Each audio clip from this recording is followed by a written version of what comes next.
I would now like to ask Aitel Loria, Professor of Computing Technology, Henry Helgeson, our Distinguished Alumni Award honoree, and Eileen Altobelli, class of 1982, and a member of the Marist College Alumni Executive Board, to please come forward.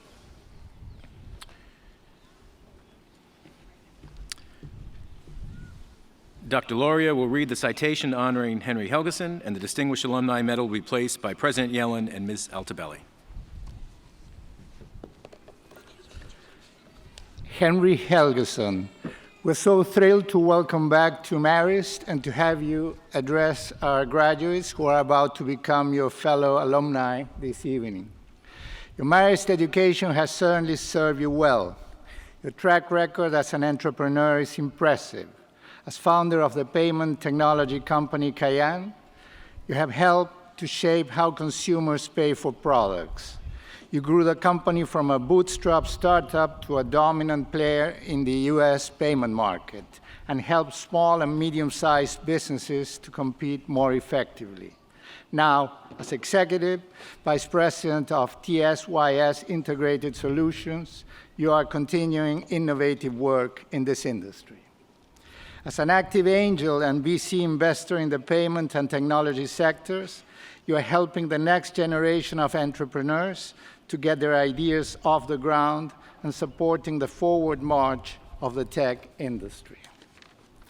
Closer to home, you have returned to campus to judge the business plan competition and have supported our ethics team. Not only do you host our students every time they are in Boston, but you made it possible for the team to participate in the International Business Ethics Case Competition. We're so grateful for your ongoing involvement in the enrichment of Marist students. The Boston Business Journal named you one of its 40 under 40, and the Electronic Transactions Association recognized you with its Member of the Year award in 2018, recognizing your contributions to the future success of the industry. There is no doubt these honors are well deserved. In recognition of your achievements and for your embodiment of the principles of Marist College, the Board of Trustees proudly presents you with the Distinguished Alumni Medal.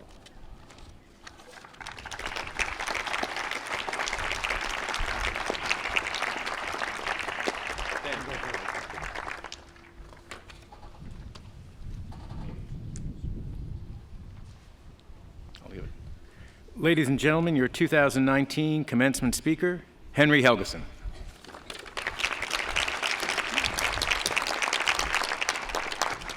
Thank you, and good evening. See if the wind will keep my speech in place here. First off, thank you for this. I never thought I'd be back here, and I also want to thank President David Yellen and the faculty here for having the courage to invite back the student who probably had the most horrendous tenure as a student in the history of this college.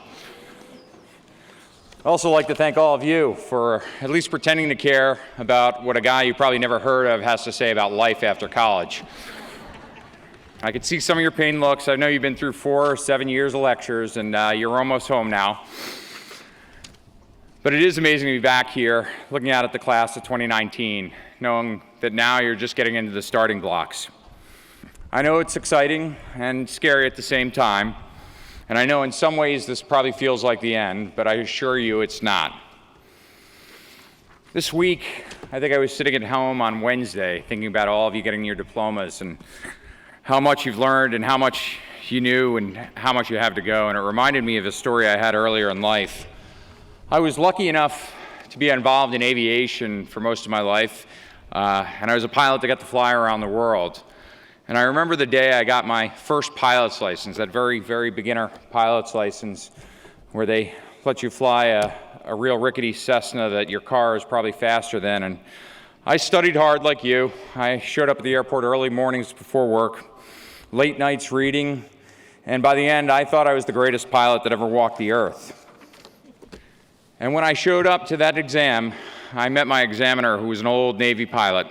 And to this day, I can't believe that guy passed me. But at the end, I'll never forget, he handed me that handwritten paper pilot's license that they gave out back then. And he goes, here's your license. He's like, now why don't you actually go learn how to fly and try not to kill yourself in the process? And I wanted to bring that guy back today to say that to each of you as you got your diploma. What you probably don't realize is that your education isn't complete. The learning curve after you leave here and get into the real world is going to feel almost vertical at times. Your adventure is just beginning. Now, when Marist called me months ago and asked me to speak, they said it'd be easy. Just share some points of your life, share some of the things you've learned, and I said, sure. And then 3 minutes later, after I hung up, I just started to panic. Oh my God, how do I impart 20-something years of knowledge on these students in just a few minutes? If you're ever asked to do that, it'll make you do some soul searching and some thinking about your life. They also told me that I would be speaking to just not only grad students, but also adult students and students that took an untraditional route to get here. And that last part really resonated with me. My path here was probably as untraditional as you can imagine. And for me, as I tell my story and what I learned, is maybe I can give you my story of how I left here in 1997 and ended up back here today. I started like most of you, just an average student here in Leo dorm in 1992. I graduated 24 years later, the class of 2016. Now you can imagine when I showed up in 2016 to see all those guys and girls that I started school with at their 20th anniversary on this lawn, and one of my wise guy friends figured out that my name was listed with the class of 2016 and all the 21 and 22-year-olds that had just graduated. That text message chain, by the way, still goes on to about an hour ago. I'm still getting grief for that. I spent 5.5 years here as a full-time student, undergrad, 11 semesters. I couldn't get it done. I tried, and I just came up short. And eventually I quit. I had no job, I had no money, I had a lot of debt. And somehow, that made me think I was qualified to start an internet company. Now, for you younger people, an internet company is what we now call a tech company. And this was 1997. The internet was heating up. Most people were moving out to Silicon Valley, Seattle, San Francisco, New York, places where people knew what the internet was and how it worked, places where there was venture capital. Not me. I started my company in Poughkeepsie, New York, in Baker Street, on this rundown two-family apartment. I lived in this modest place with two guys who had actually graduated from Marist. And when I say modest, I mean this place was a dump. As best we could tell, the downstairs neighbor, based on the foot traffic and the amount of people coming in and out all day, appeared to be a moderately successful drug dealer. Which is nothing. The neighbor down the street turned out to be a serial killer. And you can Google that. That's a true story. But that place was great. It was right around the corner from Taco Bell on Main Street, and there was a liquor store that always seemed to have natural light on sale. So if you're starting a company with no money, those are two pretty important things you're going to need. So after dropping out, I started selling credit card terminals door to door here in Poughkeepsie. I really didn't like cold calling and getting declined, so most of my customers were businesses I was familiar with. If you want to start a big company, bars and liquor stores in Poughkeepsie is not a big enough total addressable market. I eventually started a website selling these credit card terminals out of Baker Street. I remember I advertised that we were open 24/7, 365 days a year, and that meant I just slept with a cordless phone in bed and took the orders in the middle of the night when our competitors were closed. And I very quickly learned just how difficult it is to start a business.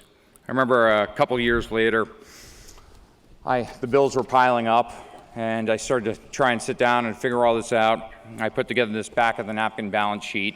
I had, on the asset side, I probably had $40 in my pocket. If my bank account wasn't negative, it didn't have much in there. I could probably sell my car for $500 or $600. And when I added up the liabilities, all these credit cards, loans, everything else, I found out I was $2 million in debt. It might as well have been $2 billion or $2 trillion. I actually wanted to call up all these creditors and just ask them if they were absolutely crazy. Are you guys out of your mind? I'm 25 years old. I have no idea what I'm doing here. Every week, during that point in my life was an exercise in how to avoid bankruptcy. And I actually remember sitting here in Poughkeepsie at my friend's apartment on Union Street waiting for him to come back. He had left. And I was pretty bummed out. I was borderline depressed. And I remember telling myself that I had to enjoy this. I had to remember it. And I had this crazy conversation with myself. And I told myself that one day I'd be successful. And it would make it all that much sweeter. And it'd make me appreciate it so much more. And I can honestly say, from that moment on in my life, I didn't think I could be a failure. I didn't think there was any way this business wasn't going to succeed. And eventually, I moved up to Boston. I started to hire employees. We got a real office. And that kicked off this amazing 20-year journey after I left here.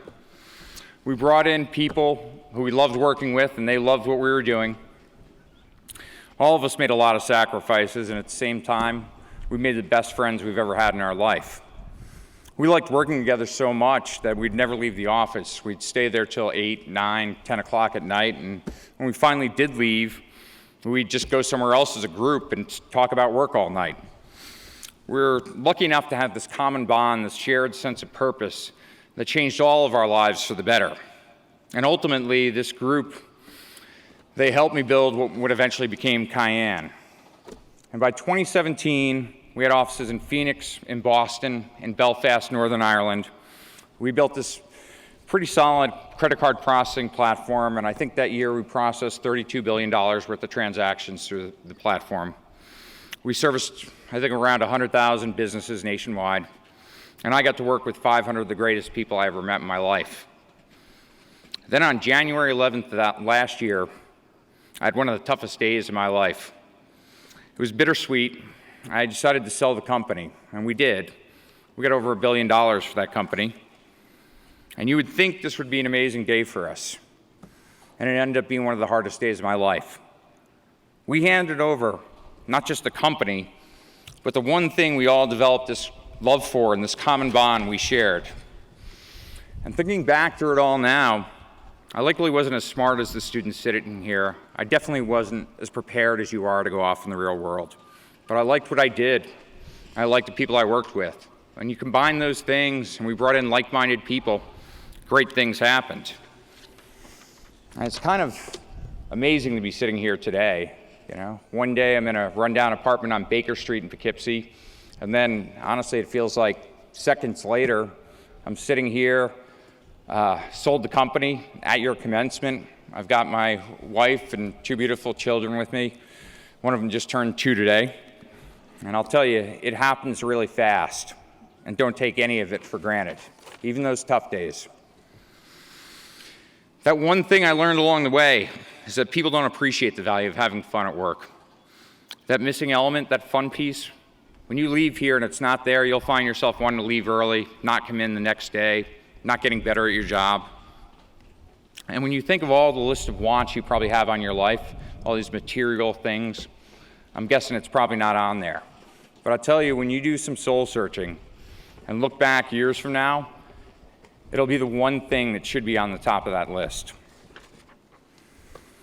So as I look out at all these proud parents out there who paid a small fortune or a large fortune for this great education you just received, I know that the advice I'm about to give you is probably just going to terrify them.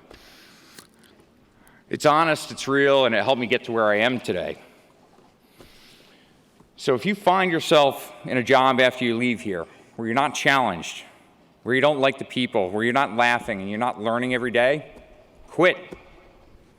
Quit and find that place where you can't wait to get there in the morning, you don't want to leave at night. Find the great people you want to work with.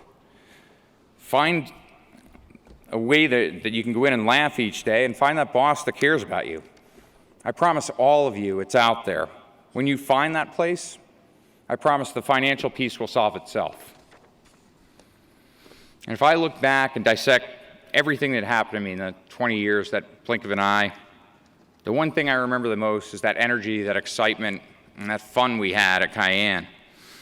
If we never sold that company and we never got that big payday, I can say unequivocally it still would have all been worth it, and I wouldn't have done it any other way. Go out and find that. Make that the foundation to go out and be successful at whatever it is you end up doing. If you take away anything from this today, you should feel confident that you deserve that for yourself and you can get it too. Now, if you were an odds maker back in 1997 and somebody asked you what are the chances that kid's going to graduate, let alone return here and be the commencement speaker, you couldn't have put enough zeros on the win side of that bet for anybody I know to take it. Fortunately for me, a common friend reached out in 2015 who was working at Marist, and he called me up and asked why I didn't graduate. Said I didn't know. He reminded me or pointed out that I was only 3 classes shy, which I also didn't know.